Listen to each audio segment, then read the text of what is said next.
In today's video, I'm going to teach you how to create questions in Google Classroom. By the end, you'll know exactly how to post a quick question that gathers student responses in one place. This is perfect for check-ins, exit tickets, or a quick comprehension pulse without building a full assignment.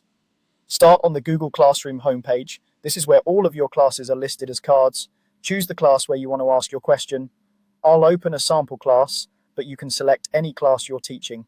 Inside the class, you'll see tabs across the top like Stream, Classwork, and People. Head to the Classwork tab. Classwork is designed to keep activities organized by topic, which makes it easier for students to find what they need and for you to manage your materials over time. Near the top, look for the Create button.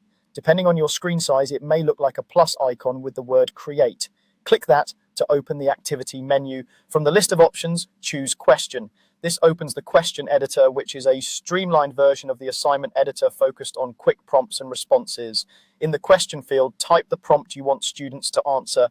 Keep your wording clear and specific so students know exactly what's expected. If your question needs a bit of context, add a brief sentence before the prompt to frame the task.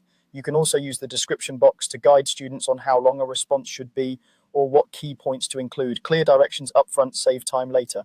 Next, choose the answer type. Click the answer type selector to see your options. For a quick written response, select short answer. This collects brief text replies and works well for reflections, definitions, or quick checks for understanding.